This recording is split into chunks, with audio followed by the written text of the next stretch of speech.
It's a great honour to welcome to the Australian Music Vault Normie Rowe AM, a man who had 8 top 10 hits before the age of 20, a star of the small screen and theatre, and a dynamic performer who, most importantly, is still creating and performing today.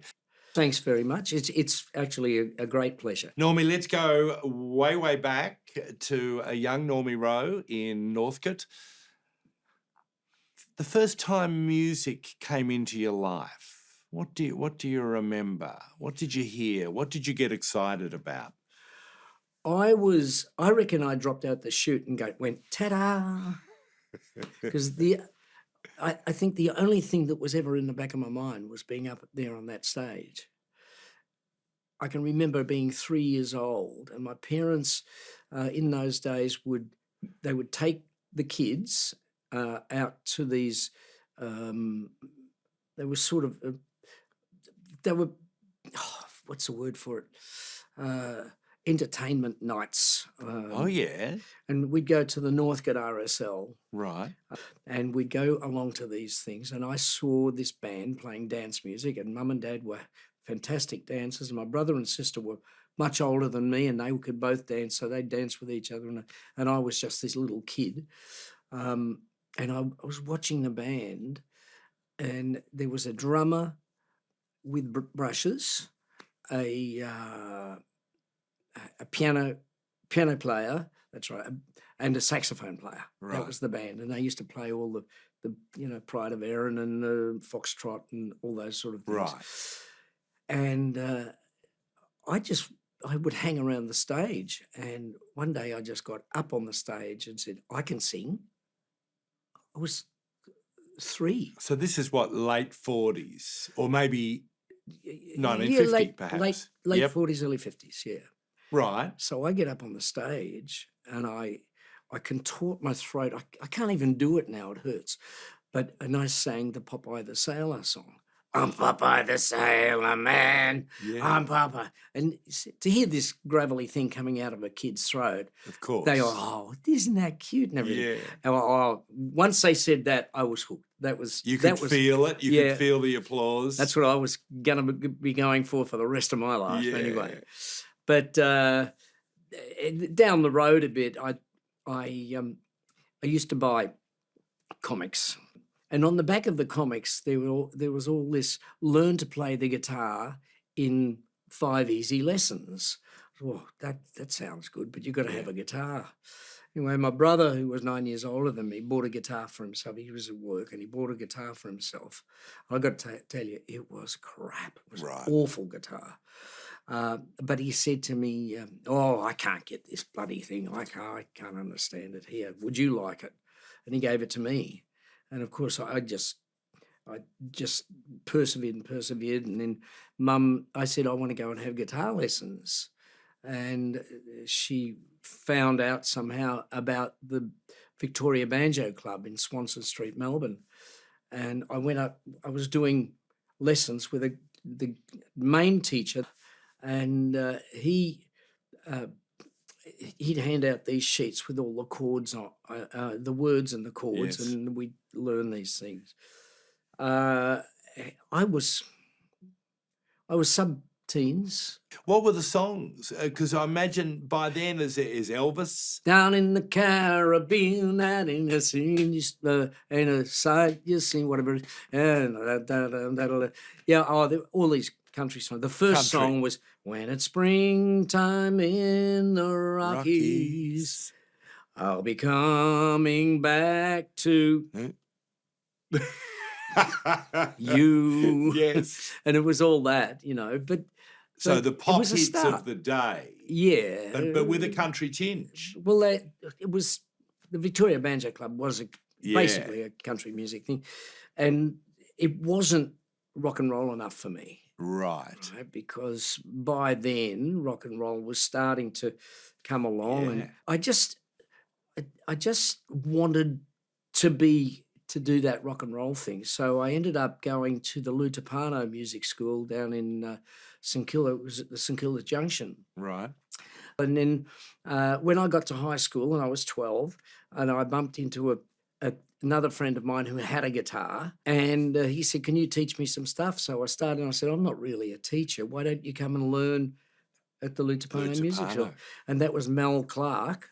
Right. Mel and I started singing together all around the church dances and everything like that. And so you and he had a band. Was this the Valiant? Yes, and one of the other people in the band was a guy called Marty Van Eggs, who was a Dutch immigrant. What about the set list for the Valiants? You and Marty? It was all 2.5-minute rock and roll songs, you know. So Elvis. Yeah. Shan Ramiro, Hippie Hippie Shakes. Yeah. Little Richard. Anything you could find in a songster. Right. That had chords that we happened to know what they were. Yeah. Somebody said diminish, we glaze over. Right. So all major chords, fairly straightforward. Forward, simple, 2.5-minute songs. And perhaps. are you cutting loose a bit? Because you were such a dynamic performer. Oh, yeah. Yeah, were I was you starting strutting? Were you swaggering? Yeah, so we did a concert at Moomba on the back of a semi-trailer as an advertisement for Lou Tapano for his school. Lou was a wonderful man, and he was the band leader at Channel 7 too. Right. And the compere of the show was Stan Rofe, who was the big radio announcer on 3KZ at the time, a radio station in Melbourne. Stan the Man. Stan the Man. Heidi Ho, Victoria. Heidi Ho, Victoria, or an octave lower than I could. Wasn't he wonderful? This is your top rock jock. Be kind to your mammies and pappies because they loved you madly. Or something like that. He was wonderful. And what else? I liked it so nice. I'm playing it twice. Yes. He had some great little catchphrases. Yeah. But they knew their stuff as well because they picked their own music. Yeah. And people like John Laws and Stan Rofe, they had access to music that we hadn't heard before. And we would be lusting over the radio listening to what they had to offer. And Stan had this deal with a couple of, I think they were Qantas flight attendants, and they'd go to the States and he would say, go to these record bars, blah, blah, blah, and bring back the cash box and the billboard. Bring those back and bring the records that are in the top 10, bring them back for me and whatever. But he also had a great love of African-American music, like gospel and soul. Wasn't even called soul at that stage. Blues. Yeah.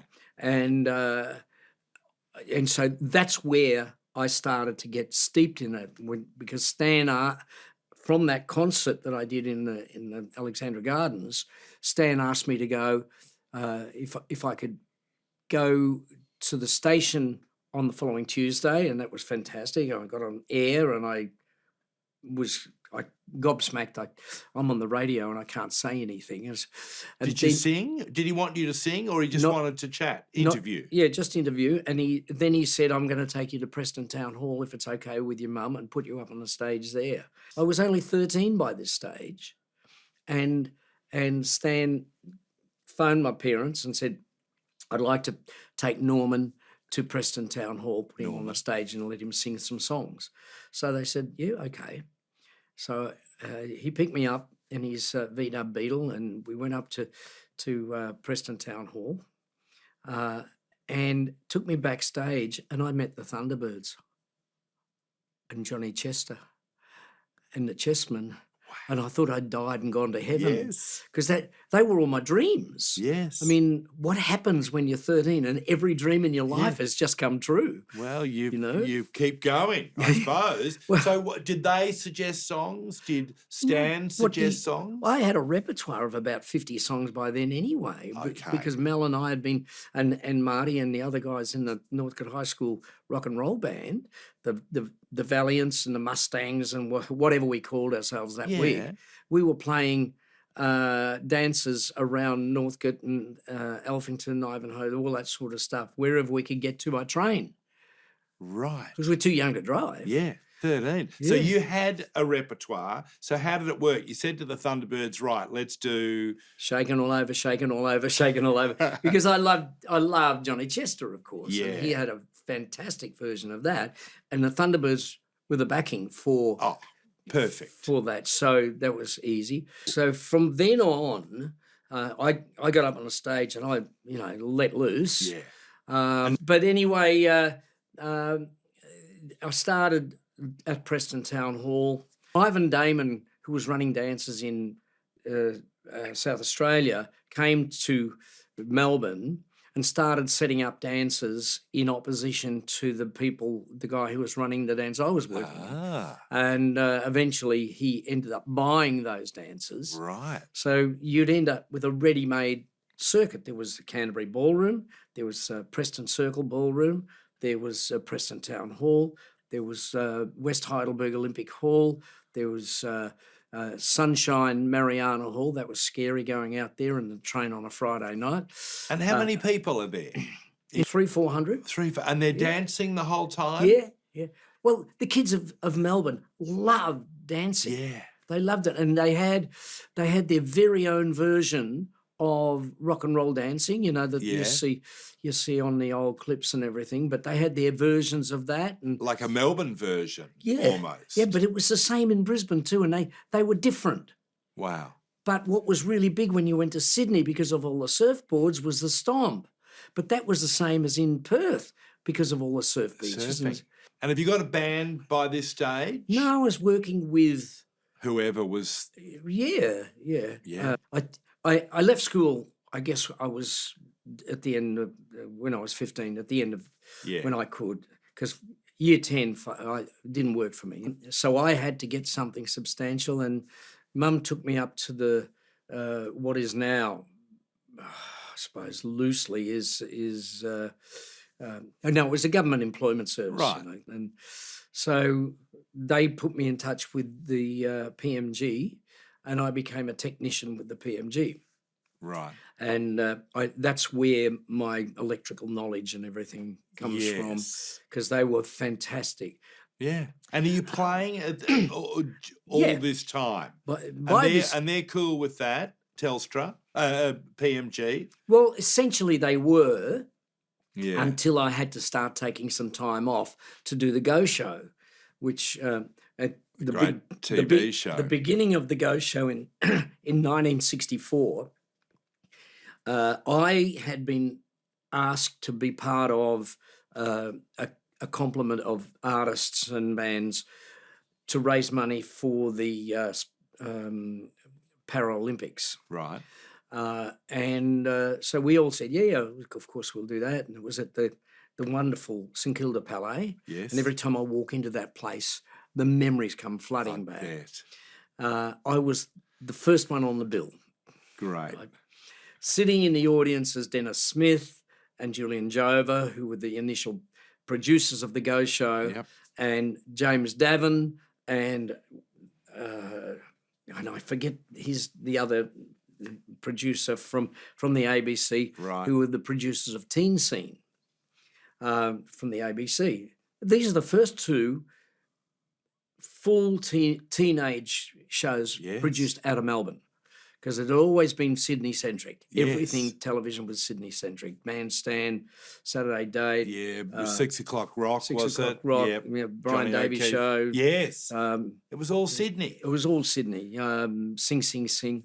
Anyway, so I go on stage first up with the Playboys behind me, and I don't know what I was singing. I can't remember. But there was no microphone. The mic was dead. No. And I could hear that there wasn't anything going out, and all the audiences going, yeah. And I walked off, and I was so obliterated. My one big chance and technicality beat me. And I got off the stage, and I just, they had actually somebody said, look, we'll put you on in the second half and you can do it again. So, but I kept going, right? When I still sang my song, and at the end of it, without a mic? Yeah. I didn't know what to do. It out. It was pure inexperience that kept me going. Yeah. And so when I at the end of the show, there was a bit of an after party, Yeah.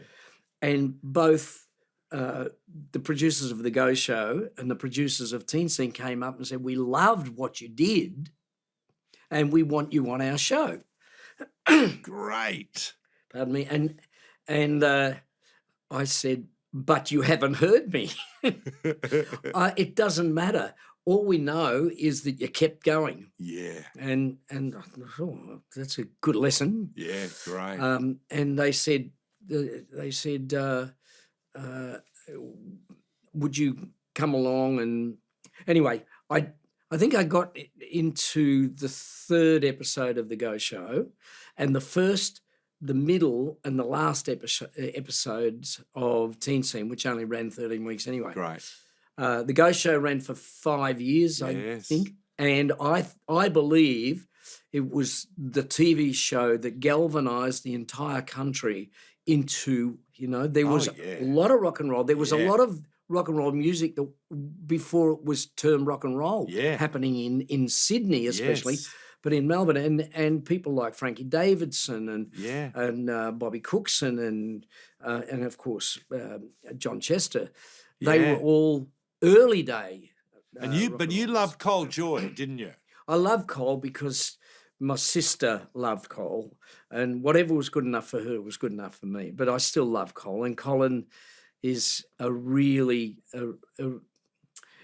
I would love to be his close friend, but how do you get close to God?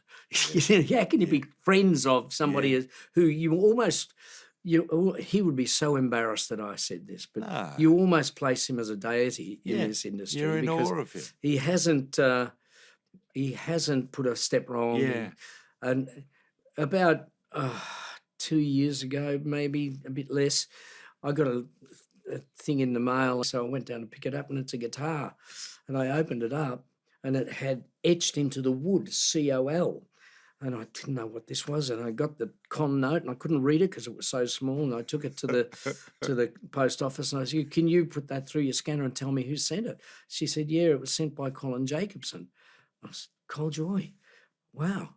So I phoned him and I said, "Colin, I got a guitar," and he said, "Yeah, do you like it?" And I said, "What's it for? What do you want me to etch my name on it, name. and then perhaps sell it for charity?" He said, "No, whatever you want to do with it. It's a lovely guitar, and I played a lot on stage, but I won't be playing guitar anymore. And I want you to have it." And so there's no way that I would ever sell it on. Yes. It may very well be bequeathed to the vault. Well, you go. But alternately, certainly until I go, it's going to be one of my favourite things to own. I remember reading, you said you could identify with Cole because he was like the boy next door. Yeah. Whereas Johnny O'Keefe was perhaps... I had a couple of wild friends, really wild friends. I mean, they were bodgies. Yeah. Right. And O'Keefe really appealed to the bodgies. Right. Right. So there was this boy next door and the bodgies, and I was probably...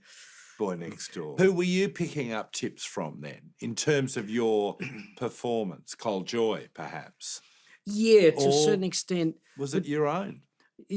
Well, I don't think anybody has everything that belongs to them uniquely. No. But you take little bits and pieces, you look at it. I love the laughter of it. I love singing. Yes. But I also I just love the all-round nature of performing. Yeah, yeah. And the best thing that I've ever done in my life was 600 performances of Les Miserables. And ahead of rock and roll for you as a... Absolutely, because it gave me an opportunity to use every performance. Yes. And to be able to have the knowledge that I could create a fresh performance every single show. And the best show I ever did was the last one I ever did. So it's... And yet it's the same performance. You're hitting the same marks and you're hitting the same lines, and you have to deliver things in the same way because you're a part of an ensemble. But that didn't matter to you? You didn't mind that? So you've touched on probably 25% of what a performance is. Yes. Right? You've touched on the mechanicals. Of course. And you've got to get the mechanicals Of course. Right. And they've got to be so fluid, and you've got to know exactly your body has to know what it's got to be doing, because that frees you up to be able to do, to use your emotional engine, as Hayes Gordon used to say, to be able to emotionally connect with the audience, Now, I actually love being the second banana on stage to the guys in the band. These days, and I've got a band that shouldn't exist. Like the drummer started playing trumpet in a Salvation Army band, Trotter, and Trotter's now getting on for 82, and he still plays with us. Yeah. And Gil Matthews was Billy Thorpe's drummer for 40 years. Yeah. Plays guitar for us. And Steve, who was 8 when I was recording on the piano, he also plays the bass with his left hand. Yeah, right. Right. So we don't have a bass player. It's a band that shouldn't exist. Yeah. And one night we did a show at Malden out in central Victoria, Central West, and after the show we sat around and we had some pizza and a couple of drinks, and I said, we don't really have anything that remotely is like a rock and roll show. What we've got is a theatre show. Yeah. And we all play different characters. Like Gil is the naughty boy, and he's always Rats. They call him Rats because he was member of the only Australian member of the Mouseketeers, Mickey Mouse Club. So, and that was Thorpe gave him that. Yeah. But it's really entertaining. Yeah, it's showbiz. And if the audience... I want to go to some of that incredible run of singles, beginning with It Ain't Necessarily So. I want to cover Que Sera, Shakin All Over, and then get to England. I'm intrigued, though, with It Ain't Necessarily So, which I think was suggested by Stan Rove. Yeah. Did you cop any flack? Because this was 65. These are conservative times, particularly in Melbourne, and suddenly you're singing about things that you're liable to read in the Bible ain't necessarily so. Yeah. Did you cop flack? First of all, Pat Alton was the producer. Yep. And Pat was hitherto a singer, a dance band singer. He came from Adelaide, went to Brisbane, was working with the big band at Cloudland Ballroom up there, and decided to talk Ivan Damon into starting a record label based at Cloudland called Sunshine Records. So Stan Rove was angling for me to record for EMI or whatever, and they kept saying, he can't sing, because I guess they'd been watching me on The Go Show. But they didn't want to record anybody from Melbourne. Right. Because Sydney-centric, you see. Yep. So, Pat said, "You've got all these wonderful performers. Why don't you record them?" Great. So I think the first band to record was Tony and the Blue Jays. Yep. The next singer was Marcy Jones. Marcy and the Cookies. Well, not before the Cookies. Before the Cookies. Yeah, because she was it was Normie Rowe, Marcy Jones, and the Playboys. Yeah. But she recorded a song called Quiet, which was pretty amazing. Yep. But it didn't. The great shame is that Marcy never really had a hit record, and she's such a great performer. Yeah. So anyway, we recorded this song. It Ain't Necessarily So, and Pat produced it. When we first got it, it was just the same thing all the way through, and he knew that if you modulated the song, if you change the key every Yeah. verse. You'd build it, and if you listen to it today, and listen to some of Phil Spector's productions, Right. you will hear. Listen to it in a quiet room with good recording. You'll hear that simultaneously they were going for the same sort of thing, this big sound. Yeah. And I listened to it to know that was only recorded on 2 single-track machines and dubbed backwards and forwards. Incredible. There are people, even today, Ernie Rose, who was worked right through his career with Armstrong Studios, and went to school with me at Northcote High School. Ernie said, "Wow, it was such a great recording," knowing that it was recorded on two 1/4-inch tapes. Yeah, but you're right too. The arrangement is king. Is key. The way it, as you say, it modulates, it goes up, it's got drama, because it was originally from Porgy and Bess. Right. So it's got that theatrical background. Recorded at where the Memo is now? Yes. In St Kilda? Yes, at Telefilm it was. Great. A television film studio of Bill Armstrong. Yes. And Bill was there behind the desk with 4 big rotary control round knobs. Yep. Wearing a dust coat, a white dust coat. And I love Bill. He's still going, and he's just one of the Isn't he one of the wonderful? gems. Everybody should know his body of work. So we recorded Ain't Necessarily So. It's released. It gets to Sydney, and the radio station 2SM, 2 Santa Maria, owned by the Catholic Church, bans the song, which is, they don't understand.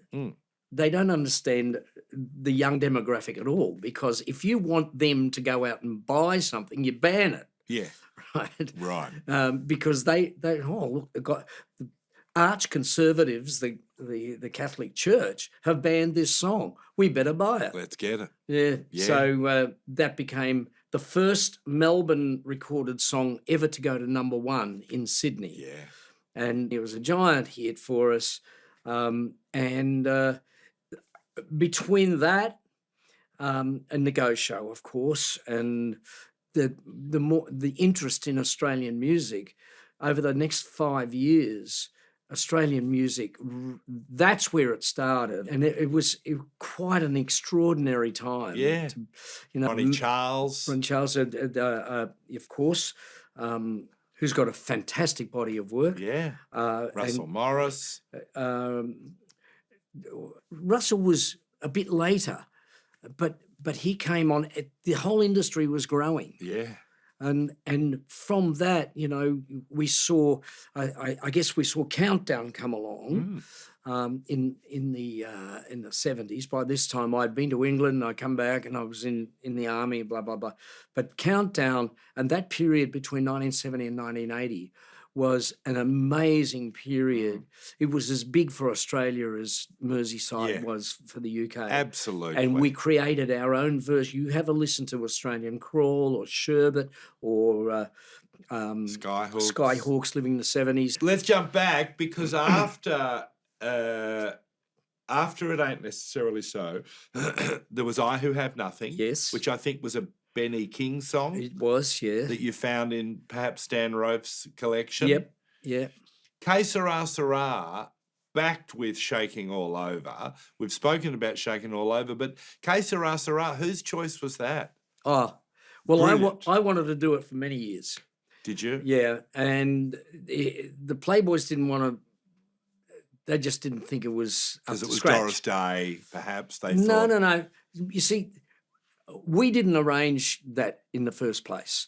I got that out of one of the 2 and 6 bins at Coles 12 store by a band called the High Keys. Right. And it was sort of like a Latin thing. And there's a guiro in it. Yeah. And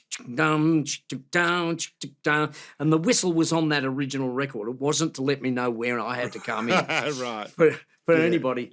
Anyway, I finally convinced them to do it, and it went over a bomb in the shows. And the other one that was always a dynamite thing on stage was Shakin' All Over. All over. So we recorded I Owe Have Nothing, Shakin' All Over, and Que Sera. Que Sera in the one session. We knocked over an album in about probably 12 hours, Wow. a whole album. Were you writing it all? No, No? it wasn't the done thing. No. You found songs. Yeah. The rhythm guitarist, John Cartwright, he'd written a couple of things and they went on to he had a plethora of songs. Yeah. And it's a pity we didn't really sort of explore them Yeah. better. But, you know, we were wondering whether Australians could ever write pop songs. Yeah.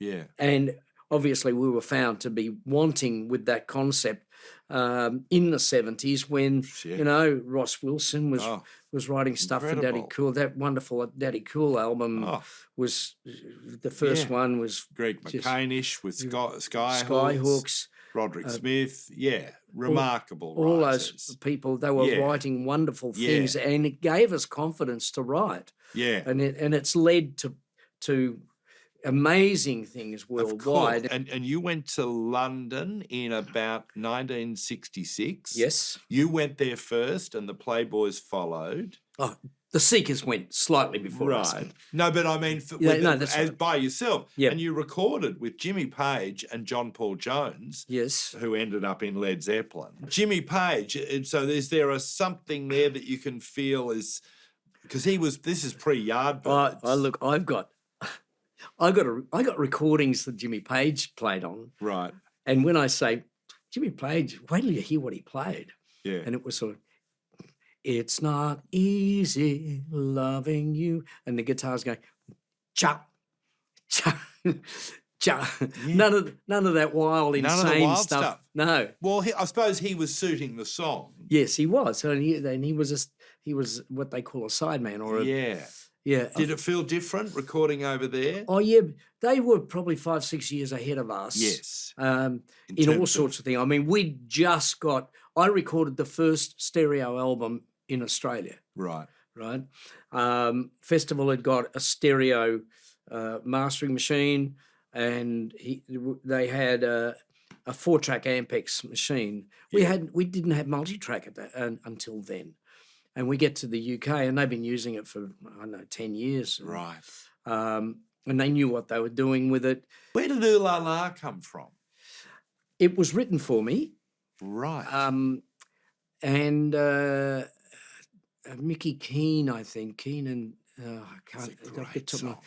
But you know, it was on a session, and I wanted to be a soul singer, and they were talking about singers, and he said, sooner or later, your voice will tell you what sort of songs to be singing. Right. And so I realised that I would never be Ray Charles. The best I Right. can ever be is the best version of me Yeah. I can find. But you wanted to be Ray Charles? Oh, yeah, ever since I was 12. Yeah. You know, my favourite record today still is You Are My Sunshine. Right. On the country and new sounds in country and Western Volume 2. What a record. So I've got both of those at home, brand new vinyls, Yeah. and I just sit at home. Yeah. And Well, I they just- swing and and they've got such groove. and the wonderful arrangements by Marty Paish. Yeah. But Ooh La La had a groove to it. Yeah, it's it. Ooh La La. I think the lyrics could have been a bit stronger. Yeah. But it did really well. It was in the top 10 in the UK. It did get into the top 10. Yes. And then, but it's not easy. Ooh La La was recorded first. Yep. And we had the Ted Heath brass, Right. Ted Heath big band brass, and we had the I don't know. And where are you? Probably- Are you at Abbey Road? I think we were in Advision, which was in Regent Street. Right. But so that all took place, and on the other side of that was a thing called Ain't Nobody Home. Right. Well, since then, Howard Tate recorded it first. Right. Then we, if you like, covered it. It was never going to be hit in the UK, but we covered it. And then Ike and Tina Turner recorded it, and more recently was recorded by B.B. King. Wow. Yeah. Ain't Nobody Home. And each one of those have their own. Everybody imprints their own thing on it. So I went on in November of '66. 66. And we recorded It's Not Easy, and Ooh La La hadn't been released yet. Right. So we released in the UK It's Not Easy, and Ooh La La was released in Australia. It was gold record in Australia, and It's Not Easy sort of underbubbled. It didn't quite get into the top 30.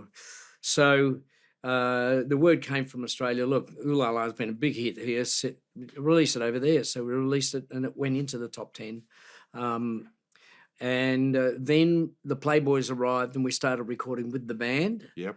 So then we went on, we had another producer, Mike Hurst, who was at that time recording all of Cat Stevens' stuff. Right. And Pippi Arnold, she recorded the first cut as the deepest, which was a Cat Stevens song. And these are all people around us in this world. Yeah. And it's Carnaby Street, it's swinging London. Yeah. Were you loving it? The Playboys and I are touring with Gene Pitney and the Trogs. Yes. And Stevie Winwood. No. Spencer Davis group. We didn't tour with them, but we worked in the same bill. We worked on the same bill quite a lot with Small Faces, Stevie Marriott. And we recorded in the next studio at Olympic. Where Roger Savage came from. Yes. I previously mentioned. And we recorded a whole bunch of songs there, and they were recording Little Tin Soldier. With Pippi Arnold. Well, doing backing vocals. Was she on that? It doesn't surprise me. Yes. So it must have been inspiring. It was fantastic. We were going to Montreal, and on the way we called into New York, and I was staying at the Warwick Hotel with the Seekers, and I used to live at Athol Guy's house in London. Really? Anyway, I've got fond memories of being in that place in St John's Wood, and the Shadows would walk in, and you go, oh, these guys, all these people. Anyway, we went off to, we call it the Warwick, but it's called the Warwick. Yeah. And we bumped into each other down in the foyer. And the boys went straight across, and I've always been like I am with Cole, I mean, wow, it's Mr. Hero. Van Dyke, Yes. And we went across, and I guess it was probably Keith Potker, because I think he had more front than Myers. Yes. And he went up and said, Mr. Van Dyke, I wonder if we might be able to meet you. We are the Seekers from Australia. And he said, yes, of course I know you. Georgie girl. Great. And they went, wow, Dick Van Dyke knows who we are. Yeah, great. And lovely chat and everything. He was so generous, and you think, see, stars don't have to be snotty. No. They just No, they can not be at like all. that. And he was really lovely, really generous. Can't sing with an English accent for nuts, but true. And did you tour? Were you playing? Did you do gigs? We didn't tour. We went off to Montreal, playing in the Jardin du whatever youth is. Yeah. The Garden of the Young. Yeah. And we were playing there every night. And my big moment on stage was and the audience loved it. Mesdames et messieurs, I'm Australian. And they just loved it.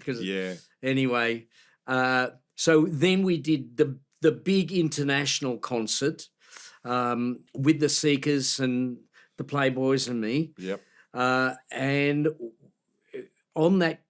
at that particular concert was the one which was the very first satellite thing in the world. Yes. Right? Which finished up with Yes, All You Need Is Love. So the we were Beatles. on that satellite. So because they were in London. Yes. And you guys were in Montreal. And also all they could show at that time of the morning was the early morning of a Melbourne tram. Oh, that's funny. Because nothing else was happening in Melbourne at that time of the day. You know. Anyway, we get back home and we're inspired. And in the anteroom at the hotel we're staying in, we had the Seekers, we had Bobby Lim, we had Don Burrows, we had George Goller, we had the Australian band, all that, and they were all sitting around playing Click Go the Shears and Waltzing Matilda and the boys, dog sitting on the tucker box and the Road to the Never Never and all these Australian icon songs. Iconic songs. And they it was I wasn't unique in thinking this, but it was the first time I'd ever felt that there was an Australian thing. Yes. You know, because that idea of the cultural cringe was just starting to, people were starting to understand it. Saying, well, there's no necessity. We are something, and these we are our songs. And but really, in a way, though, because you were not trading on.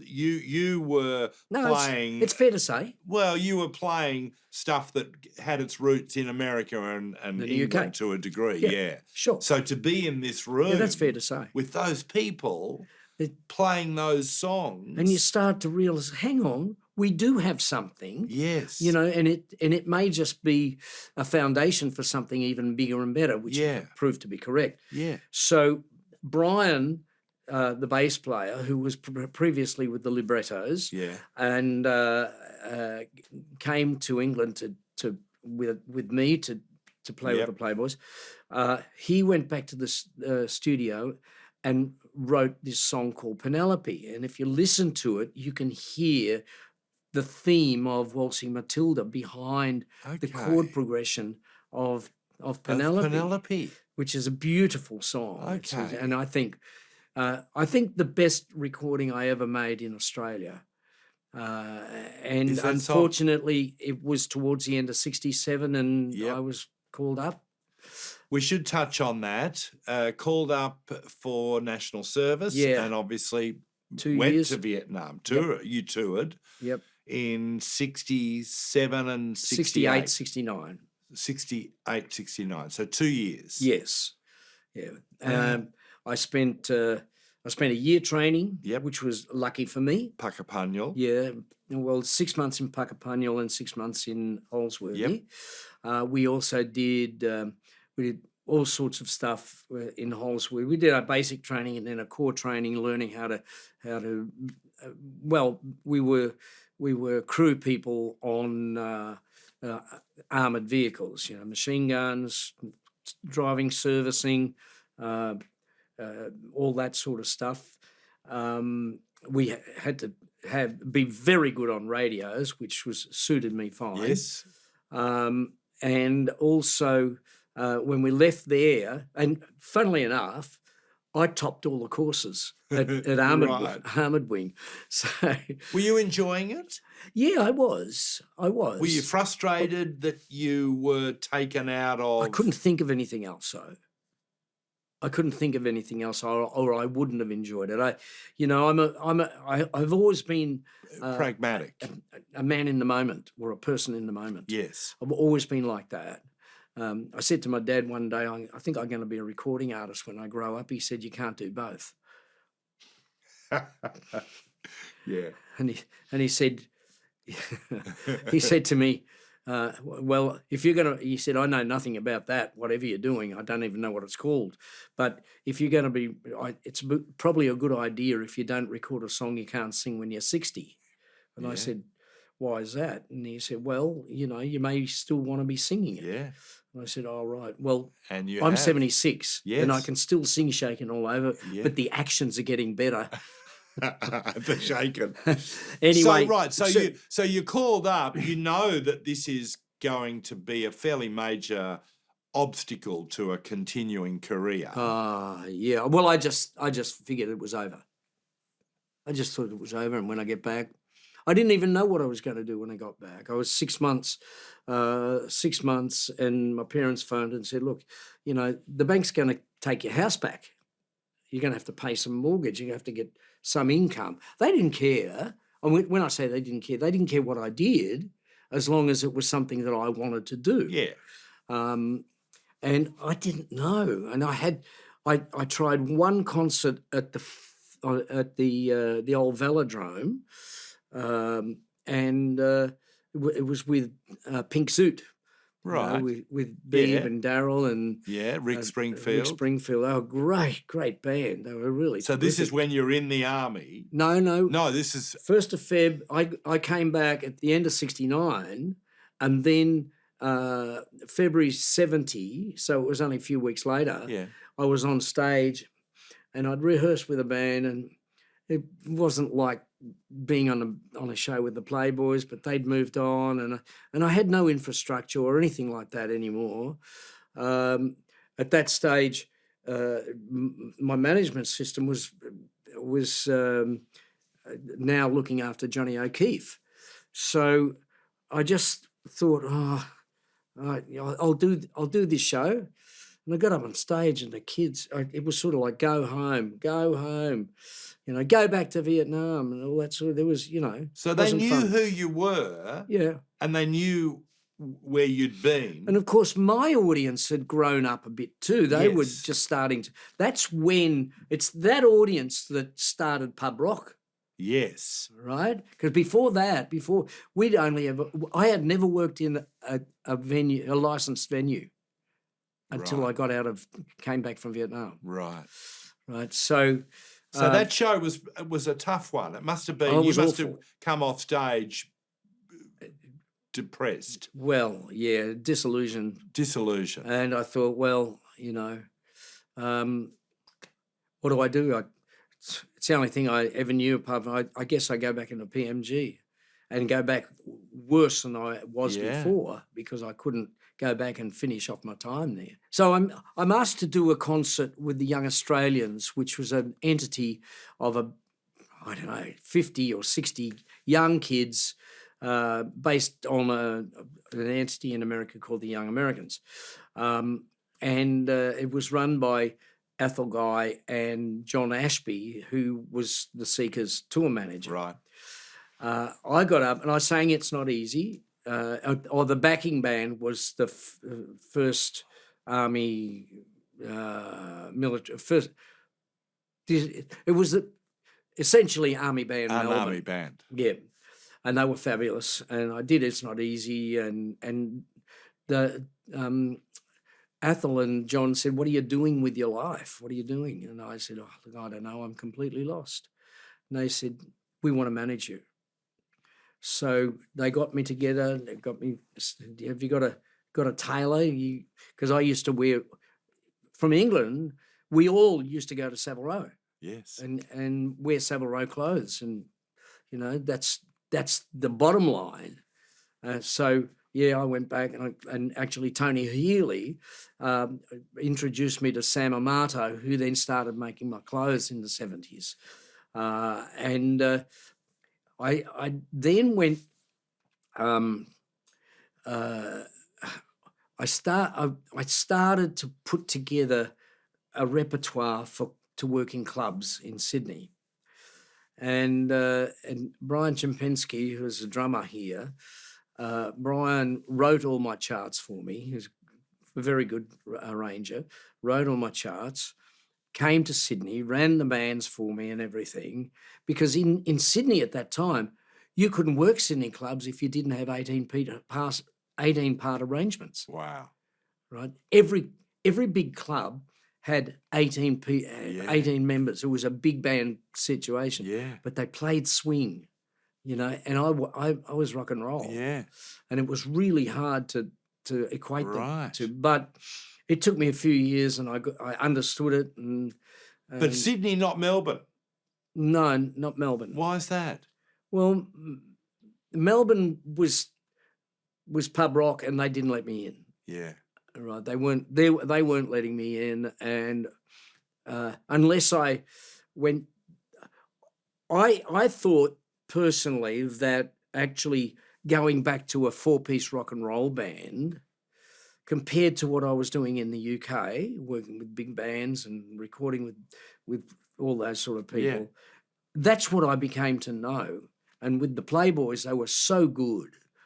And I didn't have them anymore, and I didn't know any players because by this time I was back from England probably 2 years, you know, and things had moved on everywhere. So I stuck to my guns mainly because I knew I could earn a living. I was engaged. We got married. We had a little boy. I had to provide for a family. Yes. And I couldn't be frivolous enough to just negate the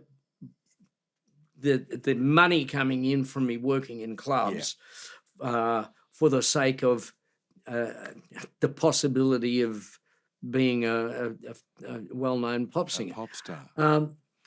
In the long run, it worked for me because later on when I did Long Way to the Top and I was asked to do that, and Thorpe was really generous and magnanimous about putting me on because we were rivals as well in the 60s.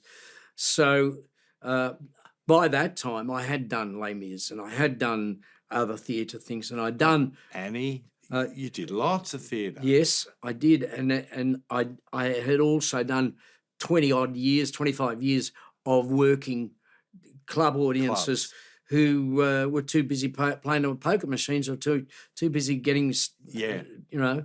Yep. So to nail that audience, you had to be really good. Yeah. And a different type of performer. When I arrived in 2002 for Long Way to the Top in Perth, I had this suit that just went bang. It was this blue satin suit, and it just stood out. I was pretty fit. I'd lost a lot of weight. I was on my game. I was singing pretty well. And then I get to Perth for the first sound check. We did some rehearsal in Sydney, but we went to Perth, we did the sound check, and the producer from the ABC who was going to be shooting this extravaganza in one of the Sydney concerts came up and he said, how do you see yourself being presented? And I looked at the set and I said, I want to start up there and I want to come down this stair here, come down around here where the girls are dancing, do a little thing with them, come down to the front apron. I want to sing. It ain't necessarily so as I go across there. During the solo, I will be up with the guitarist. I'll be over here. And when I finish there, I'm going to come right back again. And then I'm going up. I will be with the dancers for the guitar solo of Shakin All Over. Then I'll be up there and I'll finish up the top. This is all off the top of your head, or had you planned it? It was when he asked you, just went... I knew exactly what I wanted to do and how I was to present. And he said, well, you've done my work for me. and that's what you did. And that's what I did. So you had like a 12-minute spot, say. Yeah. And you did a medley of those incredible hits. Yeah. And the audience loved it. And they did. And one thing I learned also is that especially in a room you don't know, and because I'd never worked in any of these big arenas before, I learned to walk the room. Right. So every afternoon before a show, I would walk the entire stadium. Yep. Right, especially the back rows, and I'd sit in the seats and I'd look down and I'd see what they could see and go and have an out on the sides and what it did, it created for me. I knew in theatre that you have to play to the back row. Yes. Because if you don't play to the back row, you don't get any light on your face because the light's always up here. So if you play to the back row, the light comes down on your face, reflects back into the audience, and they can see what's happening with your face. So same thing in those. So I learned, or I still work to the back row. So theatre, years of doing Les Mis and chess and Annie, Yeah. taught you some tricks, plus all the club work, Yep. and then it blossomed. Yeah, and I started to realise that that period in clubs wasn't wasted, and nothing I'd ever done was wasted. You know, I'm not going to use everything or every time, but it wasn't wasted. So I think I'm really a cerebral performer, and Yes. and I loved what I learned from Hayes Gordon, because he was the master of teaching that.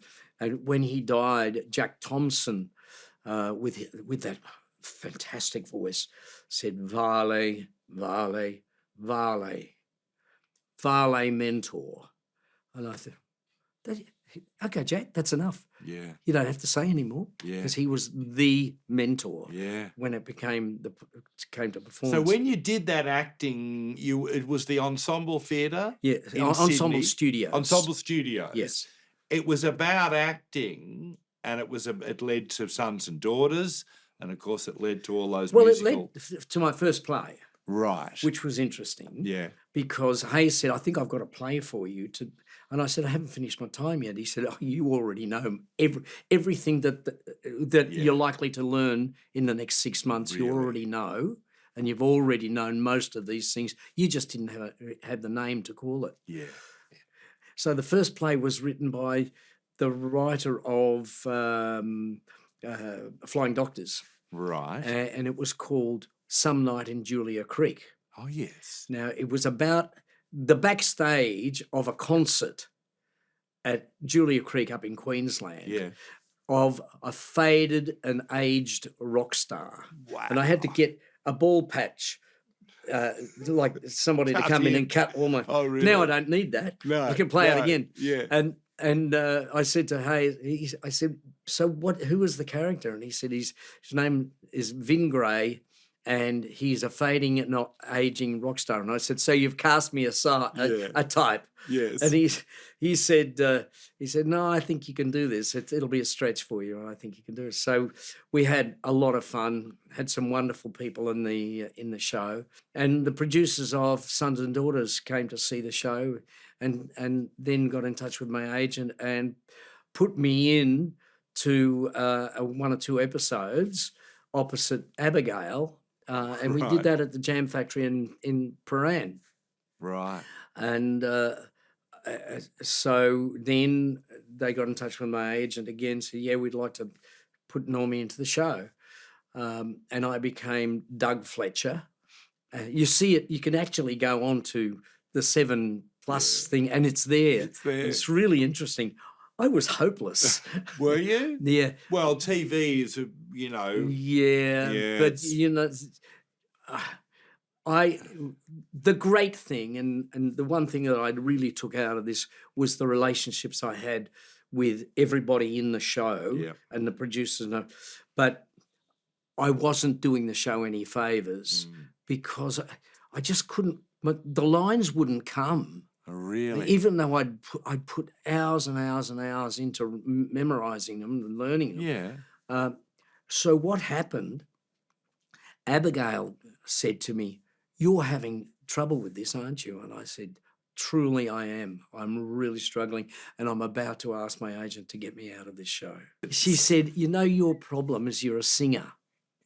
Yeah. And all of your cues for all of your lines are musical cues. Yeah. And you've done this all your life. Yeah. And when you hear the intro finishing, you start singing." And I said, "Yeah, that's right." Yeah. She said, "Well, what we use is what the physical moves to prompt our next." Yeah. Yeah.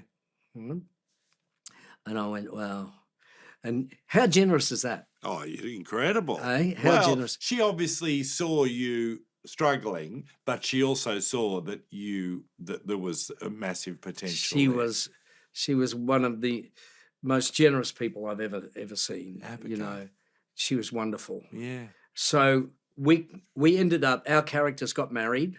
I Right. bought her a fish shop in Lane Cove, and that was the last episode. And then we went to a thing at June Evans' office in Sydney, my agent's office in Sydney, for the announcement of who won the prize of the lead role in Les Mis. And of course, it was me. And I'd started to grow a beard, and they said, "You've got the part." This is Claude Michel Schoenberg, Alan Bublil, and Cameron McIntosh. "You've got the part, and we're going to announce it today. And keep the beard on because you're going to need it." So we still had 6 months of rehearsal and a lot of hard work. But it was so well worth it, and I have never sung better in my entire life. And you know, so once again, I thought I died and gone to heaven. You know, but if people think that it just happened, when I had gone for a role in Cats, which Jeff Phillips ended up getting, Rum Tum Tugger, and I was dancing and singing and learning 9 hours a day, and then the other waking time I was running and doing exercise, thinking, trying to get myself into a situation where I would be capable of doing the role. And I got a note from Cameron McIntosh saying, "We love all the work that you did, but you were our second choice. We've gone with someone else." And I said, "Well, that note is," I got it framed.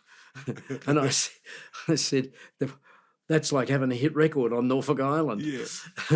So I decided that I would continue because I wanted to act. So Julie Anthony's husband, Eddie Nat, phoned me and he said, "We've just been to England and Julie's tried out for a role, which I don't think she's going to get, of Fantine in this new production called Les Miserables. And there's a role in there for you. I brought the album back to give to you so you could." So, see, generous. There's no reason not to be generous. No. Well, when you look at the rewards that come. Yes, it's fantastic. So I listened to all this and I thought, oh, wow. Now, the one bit in this that I reckon I can do is that if I get in the chorus line, I could sing, "You at the barricades, listen to this. No one is coming to help you to fight. You're on your own." And sort of give up, blah, blah. So I went to the audition and I took The Greatest Love of All. And it was about 18 months before Whitney Houston ever recorded it. Great. And I'd been doing it for a while. I'd been doing it since 1979, and just after I lost my son, and that song rang with me. And I sang this song, and it just really was not an audition song for a theatre piece. No. Right? It was off the wall. And they went, there was silence at the desk when I finished it. They went, "Have you sung Bring Him Home?" And I said, well, not really, because it's sort of out of my vocal range. But I can sing "You at the barricades, listen to this." Yeah, right, the chorus. But they wanted you to... And they said, "Can you Bring Him home? Have you got it at home?" I said, "Yeah." "Can you go home for a few hours this afternoon, learn it, and then come back?" And I said, "Okay." So I did that. I got home and I said, and my wife said, "How did it go?" And I said, "I think they're insane." And she said, "Why?" And they said, "They're considering me for the lead role." And she said, "What?" And I said, "They are considering me for the lead role. They want me to sing Bring Him Home, probably just, just as a..." like a second or what do you call it? Just if I happen to have to swing into the understudy. Role. So I go back and I have a go at it. And I'm not great because my falsetto is, at that stage, it wasn't really terrific. And and by the way, for Cats and for just this audition piece, I started having more vocal coaching, which I'd had when I was a teenager. And then I started doing this thing, and they announced that I got the role. which was pretty exciting. And there was this woman for the Australian in Sydney writing for their opera page, and she said, Normie Rowe, in the balcony busting role of Jean Valjean in Les Miserables, you've got to be joking. Really? And it was like full page of the Australian. And I said, right, okay. Yeah. And always up for a challenge. And I just she'd laid down the gauntlet and I picked it up. I worked. You got no idea. Yeah. And I'm glad I did, because, those techniques are still with me today. And I go back in, and they said, well, look, we're going to lower the key for you. And I said, well, okay. So I was saying about 3 weeks, and I said, the key's not working for me. You have to put it back up. Really? Yeah, you've got to put it back up. And from that moment on, it was... So you lifted your vocal. My whole vocal range. Yep. The timbre of my voice, the resonance, all the things that a good vocalist needs, they all started to present themselves, and the rest is history. Wonderful. Of course. Did the woman ever see the show, I wonder, from the Australian? Most likely, but by then all the headlines were Rowe, a triumph in Les Miserables. Yeah. So we opened, had all these things, but I always left that cutting on my mirror, just in case I felt that I was sort of coasting. Wow. Because you can't coast. No, you can't coast, and you never have. Normie Rowe, a remarkable, remarkable life. We have to finish, sadly. I want to leave you with one final question. As a man of your age now performing all around Australia, what would that young boy in that the Preston Town Hall, what would he make of it, do you think? See, Dad, I know I don't have to grow up, but I'm still doing what I wanted to do all my life. Yes, that's the perfect answer. Thank you, Normie. Thanks, Brian. Thank Wonderful. you very much. It's always a pleasure.